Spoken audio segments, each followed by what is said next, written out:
So then, we're just a few days away now from the launch of Chapter 6, Into the Jungle, and today DICE has given us our very first look at Update 6.0. This is the patch that's going to launch a couple of days before the new chapter, and it's going to introduce new content, it's going to add some new features, and it's going to fix a few things.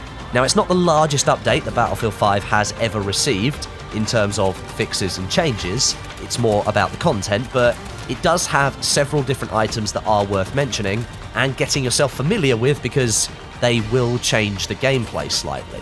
I'll cover off all the important things in this video, so make sure you're comfortable and then get ready to listen to my very ill voice for the next 10 minutes.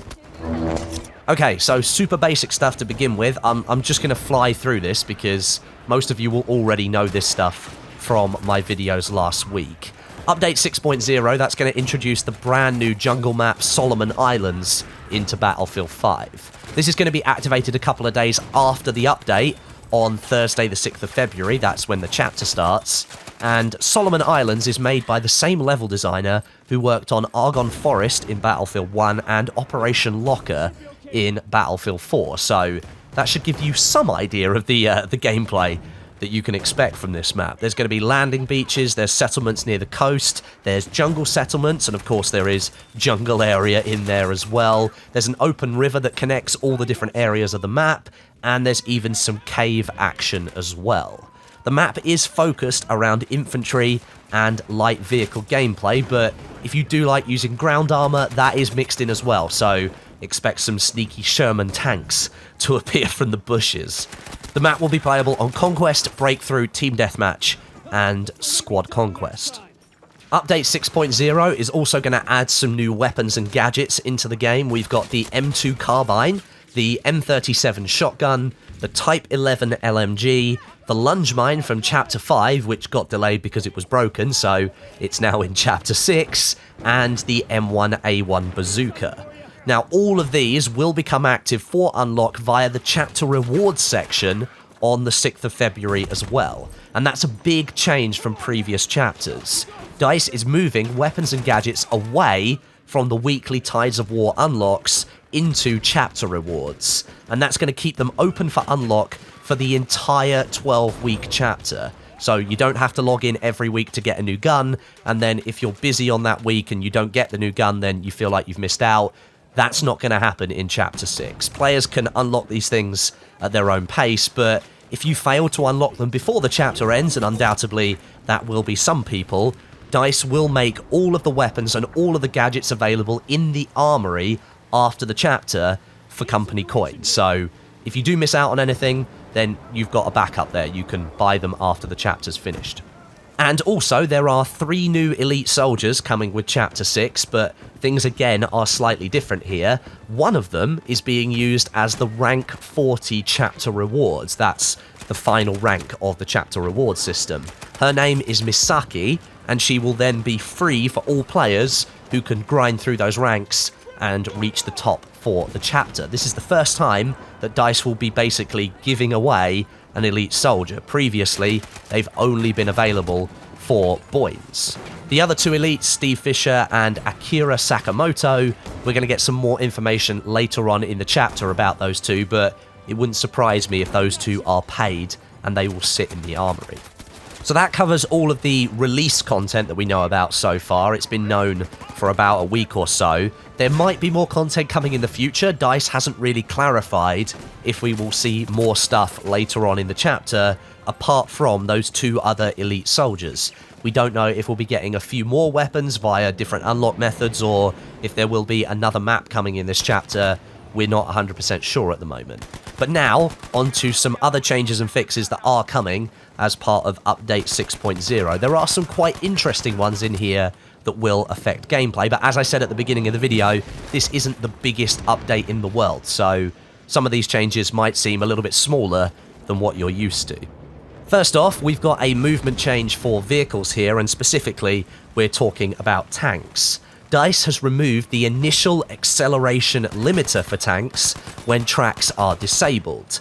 This is going to allow those disabled tanks a small amount of movement if they've got a broken track when they first start moving. It only affects the acceleration, however, because their top speed will still be extremely limited when they've got a broken track.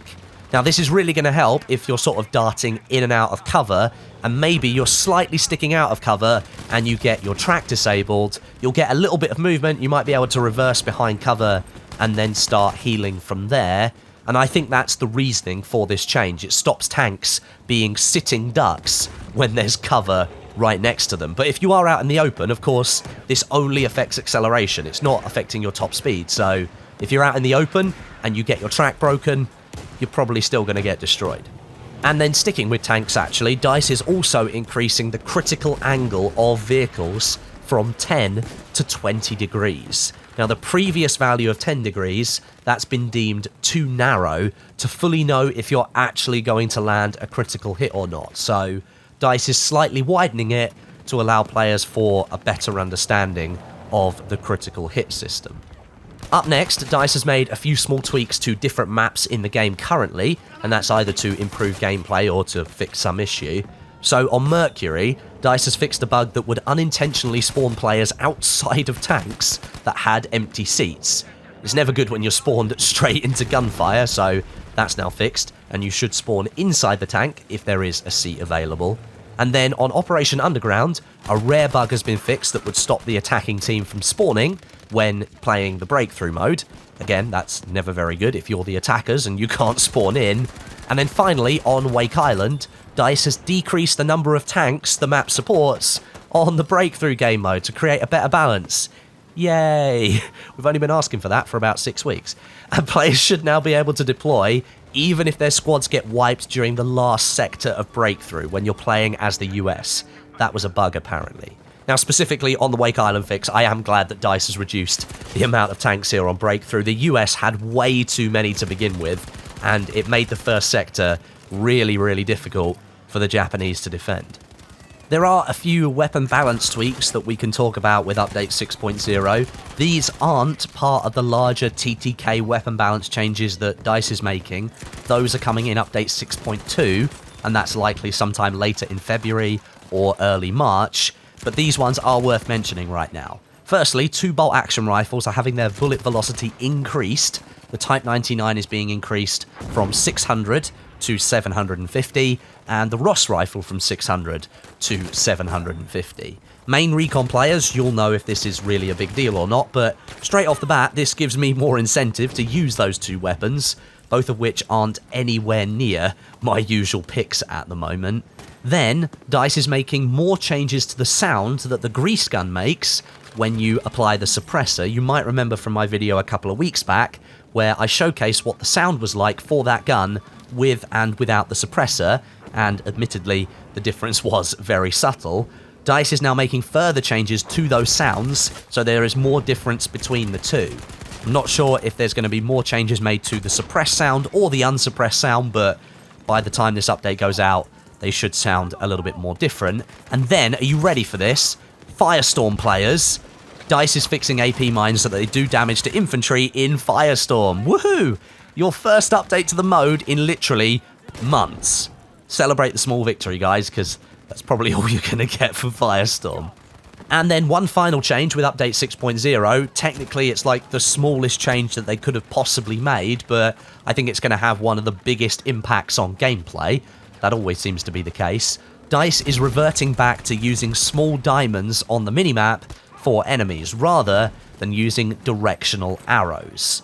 This takes the game back to how it was before Update 5.2 in terms of minimap visibility, removing the directional information that those arrows gave us. And that's going to be good news for people who have given feedback that DICE was making the game too easy, or may have been trying to help newer players play the game a little bit better. This now makes the game slightly harder than it has been for the last couple of updates, and in my opinion, this is a good step backwards. We didn't need directional arrows on the minimap. I don't want to play the minimap. I want to look in the middle of the screen. I don't want to play the game properly, so removing them and going back to diamonds, that's pretty much a good move. So then, beyond this, there are a few other general fixes, but Update 6.0, as I said at the start of the video, is more about content than bug fixes and changes. DICE has already communicated that Update 6.2, that's going to be much more substantial when it comes to changes, fixes, and new features. And of course, the headline is the weapon balance TTK changes.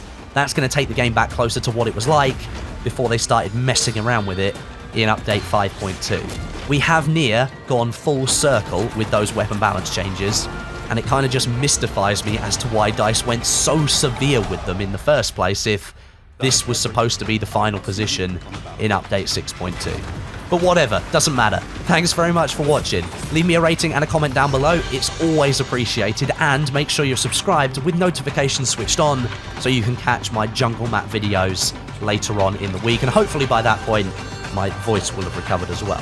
Thanks for putting up with it today, and I'll catch you all in the next one.